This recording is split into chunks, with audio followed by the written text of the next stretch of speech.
Alright guys, today I'm going to walk you through a couple of my favorite deadlift variations.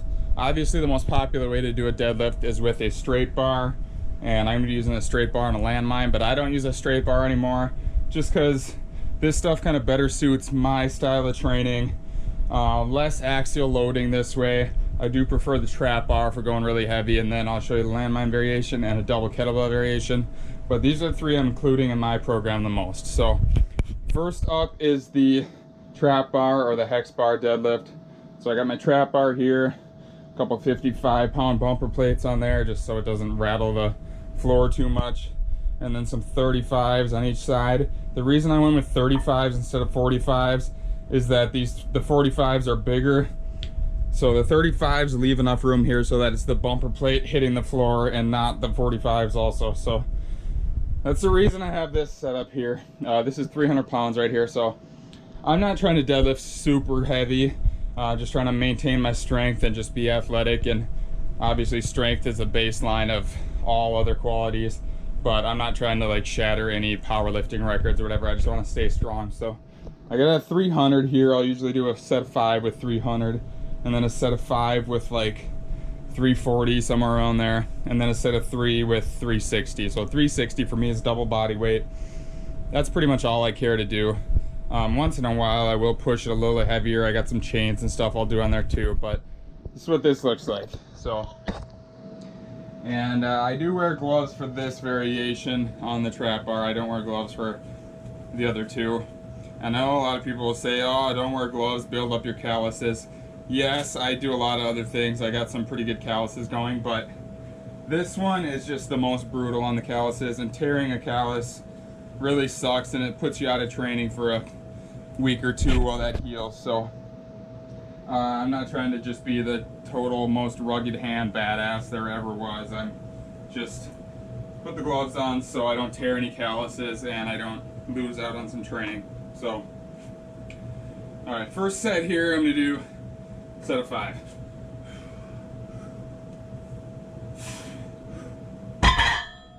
And I will reset between each one.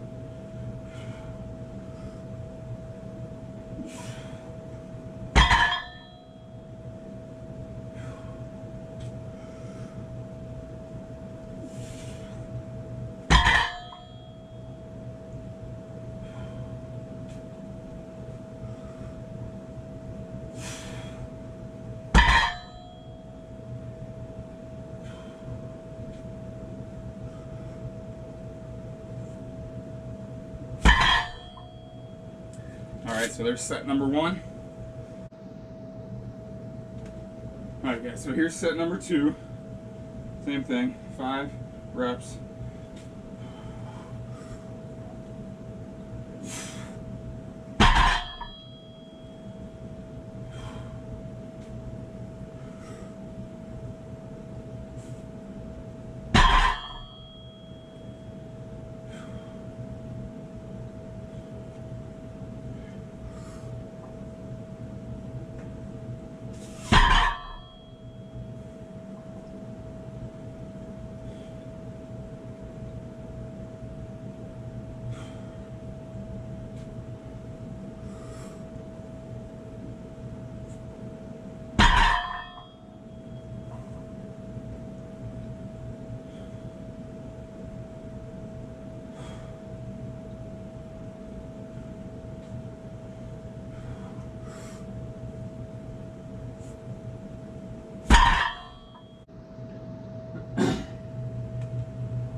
Okay, so here's set number 3.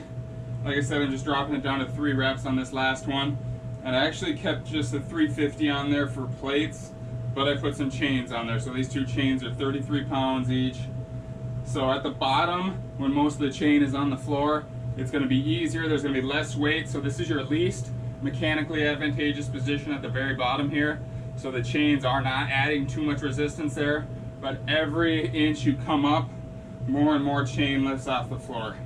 And I got the chains doubled over, so it's not just one end of the chain, so it's not pulling up just one end of the chain up and down, it's in the middle, so it's pulling both sections of chain up and down on this one. So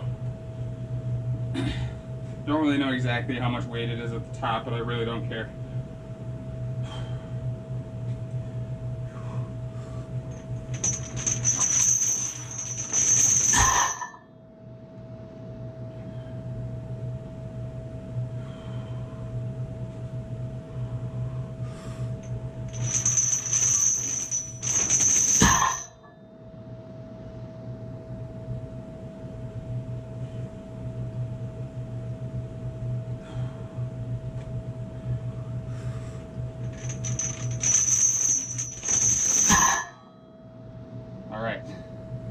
that's it for the trap bar.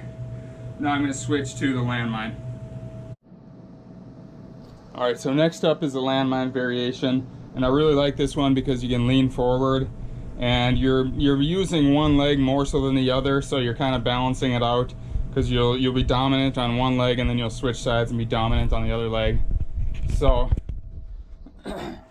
I'll just show you my setup here quick.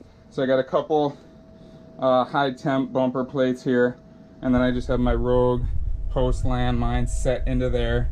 I got my barbell, and this thing is actually from Muscle Driver USA. It's been at least 12 years since I bought this thing. Muscle Driver USA. It was like almost like the original Rogue Fitness, or one of the original Rogue Fitnesses, made mostly CrossFit stuff, and they went out of business like at least 5 years ago. So I got my barbell. It's just a little history for you. I got my barbell. I got two 45-pound plates here, bumpers, and then I got four 25-pound plates, and I got the little landmine handle here. This handle is essential because if I was just going to try to grab here, you can see this is not very big. I can only get like 3 fingers on it. Plus it's wide, plus it rolls, plus it's kind of, there's no knurling or grip on it. It's slippery, so you got to put that on there, this handle on here. Or you could probably do something else, but you just got to get a better grip on it. And then I got my 106-pound kettlebell here. So what I'm going to do here, and like I said, I really like this variation because you can go on one leg and you can also lean forward. So you're kind of getting a little bit more of that forward. You're on the forefoot of the back foot. You're kind of getting more of that like forward motion instead of the straight up and down motion.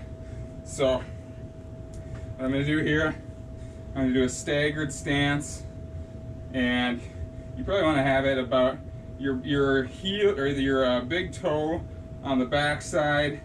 You probably want about 4 inches behind your heel. That seems to work for me. It might be different for everybody, but I'm going to come up here. I'm going to kind of straddle the landmine here, get it in between my legs. This foot is going to be flat on the ground. This foot here is going to be basically up on the toe, up on the forefoot, not on the toe, but on the forefoot here.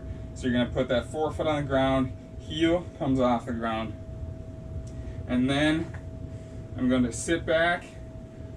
I'm going to grab the handle here and grab the kettlebell and then stand up.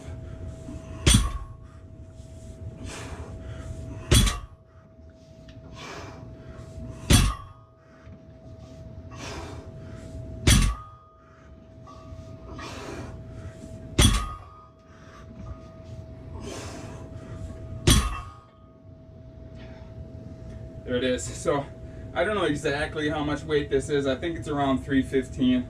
I got double 45, so that's 90 pounds, plus 4 25s, that's 100, so that's 190. Plus you're getting some barbell weight in there. You're not getting the full 45 pounds, but you're getting some of it. So 190 plus 106, that's 296. 45-pound barbell, take half of that. We're right around 315. And like I said, you're using one leg more so than the other. So it is staggered. And I don't believe you could lift your deadlift max doing it this way, just because this back foot is on the forefoot. Although it does seem, with that forward lean, you do seem to get a little bit more power. So I'm not really super sure about it, but I like this version. It lends itself better to like touch and go reps where you can just come down, go right back up. You don't have to reset in between, because the weights are here and you're kind of moving forward and you're not straight up and down. There's less stress on the spine. So I can go into it up, down,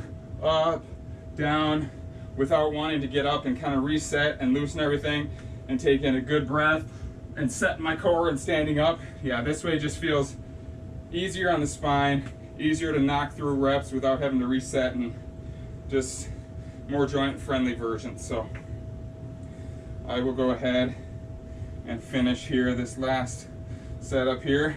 And the grip is pretty challenging. I mean, like I did say, I got this grip on here. It's a little easier to grab, but still, one arm grabbing whatever this is, 210 on just this little handle here for 6 reps. It really taxes the grip pretty well. And then a 106-pound kettlebell isn't super light either, so it is a good grip workout here. So let's finish it.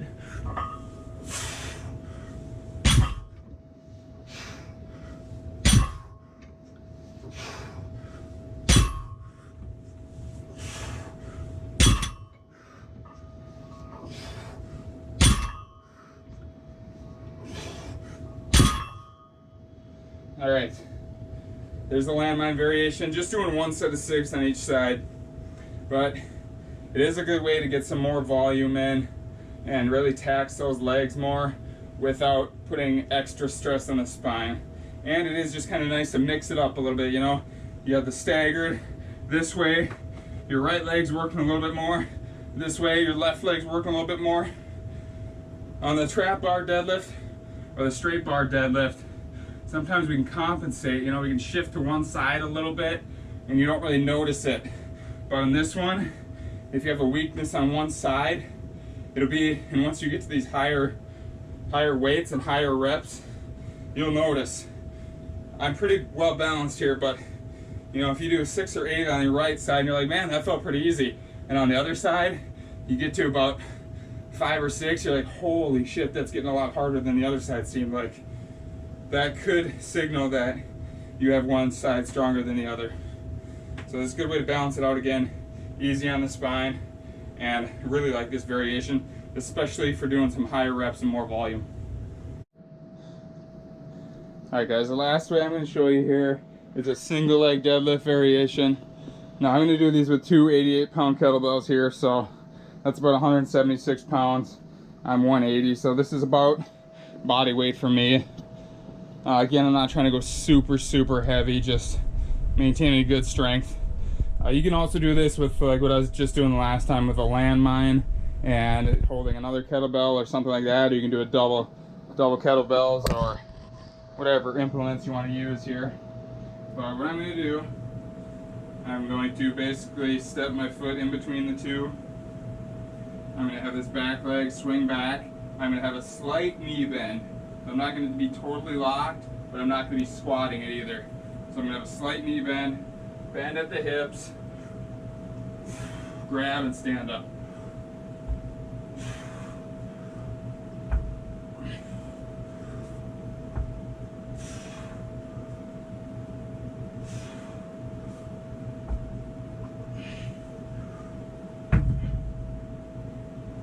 All right.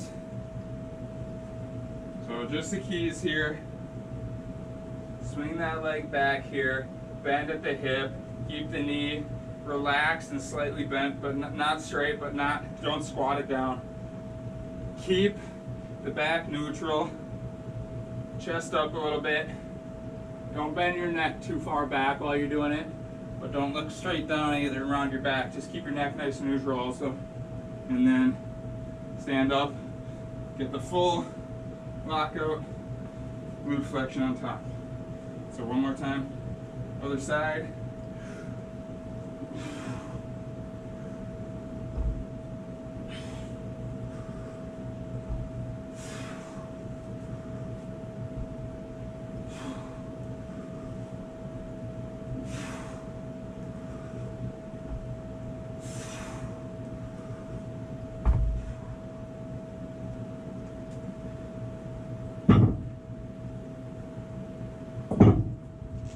So you can see the progression there, or actually the regression. We went from trap bar, both legs, heavy weights, a little bit lower reps, 5 and then 3 on the last one. And then we go to a little bit lighter, but staggered stance, lean forward a little bit. So we're moving more towards one leg doing a little bit more work, a little bit higher reps, and then this one leg doing all the work, and then even lighter on that one obviously. So again, these are my 3 favorite deadlift variations. all of them have their benefits. All of them I'll throw in at least once a week, or one variation one week and one variation the other week. If you're working around injuries, I definitely like the Landmine one. Like I said, it's easier on the back, and the single leg one really hits the hamstrings good. You get a good stretch, and you're working single leg, so you can really hammer out those imbalances and tell if one side is weaker than the other. And then the trap bar is just for that brute strength. Again, you're not trying to break any powerlifting records or whatever. You just want to get stronger. I think double body weight is a good goal to shoot for, and you don't really have to go much beyond that, because for sports performance or for just being a strong guy, just maintaining your muscle mass and well into your age, going much more over double body weight doesn't give you much more additional benefits, and the risks of injury start to add up. So if you're not trying to break any powerlifting records, in my opinion, double body weight is good to shoot for. You can go a little bit above it once in a while, but don't get stuck in the rut of just pushing as hard as you can all the time. Cycle in. Some workouts should be easier than others, and most workouts should not leave you sore and just feeling like a decrepit old man the next day. So don't push it too hard too often. But all three deadlift variations great for adding strength and maintaining strength. So thanks for watching this video, guys. Hope you learned something new. If you did, leave a comment on what you enjoyed about this, and I'll see you guys in the next video.